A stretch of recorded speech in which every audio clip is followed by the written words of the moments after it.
দীপাঞ্জন চক্রবর্তী প্রাক্তন এনএসজি কর্তা, তিনি এই মুহূর্তে বিজেপিতে যোগদান করেছেন। আমি যে রাজ্যের মানুষ, জন্ম কর্ম সবকিছু, সেই রাজ্য পশ্চিমবঙ্গ ধ্বংসের মুখে। ভারতের রাষ্ট্রীয় সুরক্ষার জন্য একটা বিপজ্জনক পরিস্থিতি তৈরি করেছে পশ্চিমবঙ্গ। পশ্চিমবঙ্গের অর্থনীতিকে এমন ভাবে ধ্বংস করে দিয়েছে। আজকে যে ছেলেটা দিনে 500 টাকা রোজগার করছে, উদয়াস্ত খেটে প্রাণের ঝুঁকি নিয়ে মোটরসাইকেলে ডেলিভারি দিয়ে, কালকে যদি একটা ইন্ডাস্ট্রি তৈরি হতো, সেখানে যদি সে যথাযোগ্য মর্যাদায় কাজ করতো, সে মিনিমাম মাসে ডেইলি যে 1000 টাকা, 1500 টাকা, 2000 টাকা রোজগার করতো।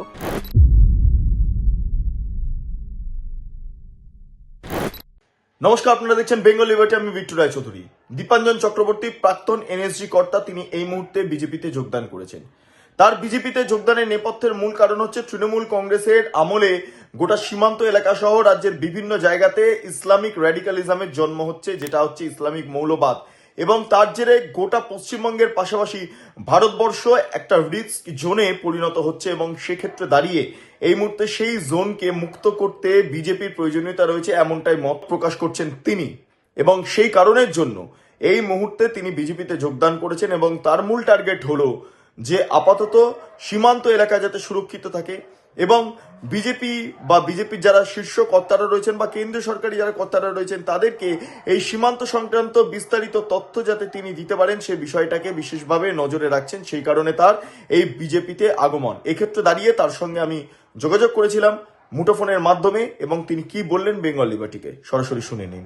বলছিলাম যে আপনি এতদিন ধরে আর্মিতে ছিলেন, সেইখানে দাঁড়িয়ে একটা অন্যরকম একটা মানে মানে কি বলবো, একটা প্রস্তুতি ছিল, একটা কর্ম পদ্ধতি আলাদা ছিল। এখন সরাসরি আপনি রাজনীতিতে প্রবেশ করলেন, ফলে এই সিদ্ধান্তটা কেন এবং কিভাবে এটার সাথে খাপ খাইয়ে নেবেন আপনি? না, প্রথম প্রশ্ন হচ্ছে, দেখো, যুদ্ধক্ষেত্র তো আর্মিতে, আর্ম ফোর্সেসে বা এজেন্সিতে আমাদের কাজটা কি? বেসিক রাষ্ট্রকে রক্ষা করা। হুম। আলাদা আলাদা ফরম্যাট, আলাদা আলাদা গ্রাউন্ড, আলাদা আলাদা পদ্ধতিতে লড়াই। মূল লক্ষ্য হচ্ছে রাষ্ট্রকে রক্ষা করা, রাষ্ট্রীয় সুরক্ষা।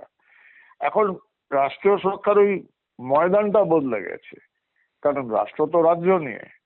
আর আমার রাজ্য, আমি যে রাজ্যের মানুষ, জন্ম কর্ম সবকিছু, সেই রাজ্য পশ্চিমবঙ্গ ধ্বংসের মুখে। শুধু নিজের রাজ্য অর্থনৈতিক দিক দিয়ে ধ্বংস তা নয়, ভারতের রাষ্ট্রীয় সুরক্ষার জন্য একটা বিপজ্জনক পরিস্থিতি তৈরি করেছে পশ্চিমবঙ্গ আজকের এই শাসক দল, এই শাসক তৃণমূল। হুম। এবং সেটা তো আমাদের যুদ্ধক্ষেত্র। হুম। আমাদের যেটা আমরা বলি, আর soldier never quit till his death, hmm. মৃত্যুর আগে আমরা শান্ত হই না। যুদ্ধক্ষেত্র বদলে গেছে, এখানে যুদ্ধ হবে। যুদ্ধটা কিছুই নয়, ফরম্যাটটা বদল। সব ফরম্যাটের সঙ্গে খাপ খাইয়ে নেবো নিশ্চিতভাবে। আচ্ছা, কোন লক্ষ্যটা একই। বিষয়টা বলুন তো আপনার, মানে এই তৃণমূল কংগ্রেসের আমলে কোন জায়গাটাতে আপনার সবচেয়ে বেশি হার্ট করছে? মনে হচ্ছে রাষ্ট্র যন্ত্র আমাদের বিকল হয়ে যাবে যদি তৃণমূল কংগ্রেসকে এইভাবে ক্ষমতায় রাখা হয়। কোন জায়গাটা আপনাকে বেশি হিট করছে? এবং ব্যাপারটা হচ্ছে, এটা একটা ক্যান্সার, হুম। ছড়িয়ে গেছে সব দিক দিয়ে। হুম। কিন্তু যদি আপনি বলবেন, তাহলে সব থেকে গুরুত্বপূর্ণ আমার জন্য যে জায়গাটা, সেটা হচ্ছে অর্থনীতি। হুম। পশ্চিমবঙ্গের অর্থনীতিকে এমন ভাবে ধ্বংস করে দিয়েছে, হিউম্যান রিসোর্সকে ধ্বংস করে দিয়েছে। এবার এই যে আমরা বলছি রাষ্ট্রীয় সুরক্ষার জন্য পশ্চিমবঙ্গ ভয়ঙ্কর বিপজ্জনক, কারণ মৌলবাদের চাষবাস, জামাতেদের চাষবাস, আর এই সমস্ত আইসিস, আনসারুল্লাহ বাংলা, এই র্যাডিকালাইজেশন, এটা কি করে হচ্ছে? র্যাডিকালাইজেশন তখন হয় যখন একটা দেশের বা রাষ্ট্রের বা রাজ্যের অর্থনীতি ধ্বংস হয়ে গেছে। এবার অর্থনীতি ধ্বংস হওয়ার কারণে এই যে র্যাডিকালাইজেশন কাদের উপর করা হচ্ছে? সংখ্যালঘু সম্প্রদায়। সংখ্যালঘু সম্প্রদায়ের যে যুবকরা রয়েছে, তারা কি করছে আজকে? তাদের সামনে কোনো কিছু আছে? কথায় কথায় সংখ্যালঘু প্রীতি, উনি তো মৌলভী মুয়াজ্জিমদের টাকা দিচ্ছেন। আজকে সংখ্যালঘু সম্প্রদায়ের 90% ছেলেরা তারা কি করছে? হয় তারা এই মোটর গ্যারেজে কাজ করছে, না হলে মোবাইলের দোকান খুলে বসে আছে, না হলে গিগস এমপ্লয়, হুম। এই জোম্যাটো সুইগিতে ডেলিভারি বয়। এটা তাদের ভবিষ্যৎ। হুম। এবং এই যে দারিদ্রতা, এই সুযোগটাই নিচ্ছে মৌলভীরা, এই সুযোগটাই নিচ্ছে মৌলবাদীরা, র্যাডিকালাইজেশন করছে। আজকে যে ছেলেটা দিনে 500 টাকা রোজগার করছে, উদয়াস্ত খেটে প্রাণের ঝুঁকি নিয়ে মোটরসাইকেলে ডেলিভারি দিয়ে, কালকে যদি একটা ইন্ডাস্ট্রি তৈরি হতো, সেখানে যদি সে যথাযোগ্য মর্যাদায় কাজ করতো, সে মিনিমাম মাসে ডেইলি যে 1,000 টাকা, 1,500 টাকা, 2,000 টাকা রোজগার করতো। আজকে সে মাসে ভিক্ষা ভাতা পাচ্ছে 1,500 টাকা। হুম। র্যাডিক্যালাইজেশন ওখানে হবে না তো কোথায় হবে? যদি অর্থনৈতিক, তুমি সারা পৃথিবীতে দেখো যেখানে র্যাডিক্যালাইজেশন হয়েছে, আফগানিস্তান, বাংলাদেশ, পাকিস্তান, ইয়েমেন, প্রত্যেকটা রাষ্ট্র কিন্তু অর্থনৈতিক দিক দিয়ে ধ্বংসপ্রাপ্ত। হুম। এই অর্থনীতিটাকে আমাদের বাঁচাতে হবে, সেটাকে ঘুরিয়ে দাঁড় করাতে হবে।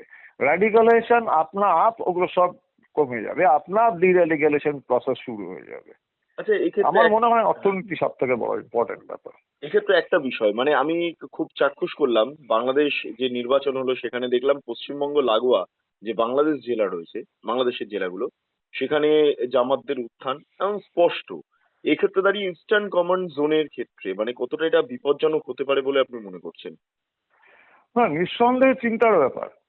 কারণ আমি এটা বলি যে মৌলবাদ বা এই যে ইসলামিক মৌলবাদ, এটা কিন্তু একদিনে করে না, এরা কয়েক দশক ধরে করে, পার্মানেন্টলি করে। এবং র্যাডিক্যালাইজেশন একটা বিরাট প্রসেস, তার জন্য জমি তৈরি করতে হয়। আর ওই জমি তৈরি করার সময় যেটা আমি বলি সহযোগী পরিবেশ, কন্ডিউসিভ এনভায়রনমেন্ট, সেটা দেওয়ার পেছনে কিন্তু ওখানকার শাসক দল, সেখানকার রাষ্ট্রযন্ত্র, প্রশাসন, তাদের একটা বিরাট ভূমিকা থাকে। এবং এরা এটাকে বেছে নিয়েছে এই জায়গাটা ভারত বাংলাদেশ বর্ডারে, বিশেষ করে পশ্চিমবঙ্গ সংলগ্ন যে বর্ডার এরিয়া দুপারে। কারণ ওদের যেটা টার্গেট, সালতানাতে বাঙ্গাল ইয়া গজওয়াতুল হিন্দ, ওরা টার্গেট করছে পূর্ব প্রান্ত। পশ্চিম প্রান্তে দাঁত ফোটাতে পারবে না, পূর্ব প্রান্ত টার্গেট। বৃহত্তর ইসলামিক নতুন খোরাস্তান, ISIS এর রয়েছে, দায়েশের এটা ঘোষিত কর্মসূচি। এবং সেটার জন্য পশ্চিম প্রান্তে বাংলাদেশ ভারত বর্ডারের পশ্চিমবঙ্গের যে প্রান্তটা, আমাদের 7-8টা জেলা, সরাসরি প্রত্যক্ষ পরোক্ষ মদত পাচ্ছে শাসক দলের কাছ থেকে।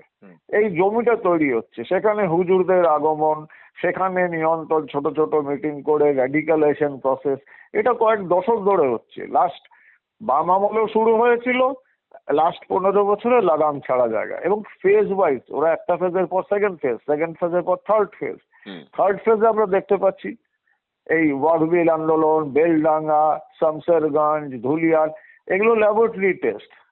আসল লড়াইয়ে কিন্তু ওদের টাইম রয়েছে এবং সেটা কিন্তু ডাকবে, এই ডাক দেবে, তার আগে আমাদের ঘর গোছাতে হবে। তো এটা ইস্টার্ন কমান্ড শুধু আর্মি দিয়ে হবে না, এটা জনসচেতনতা দিয়ে, প্রশাসনিক ভাবে, রাজনৈতিক ভাবে মোকাবেলা করতে হবে।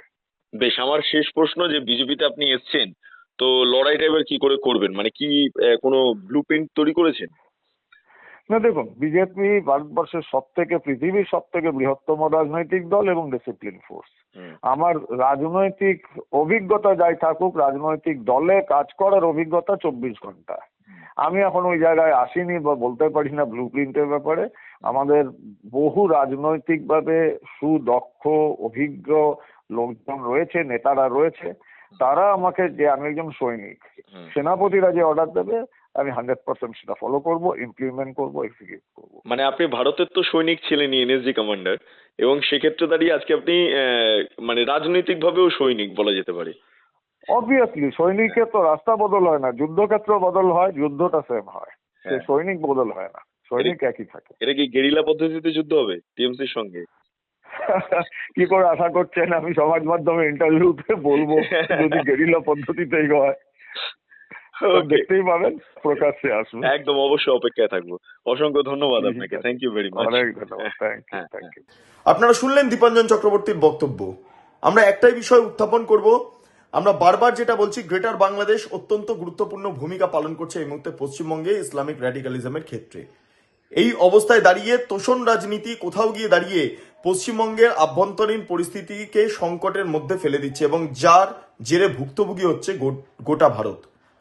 এই অবস্থায় আপনারা কি ভাবছেন? দীপাঞ্জন চক্রবর্তীর কথার সঙ্গে কি আপনারা সহমত রয়েছেন?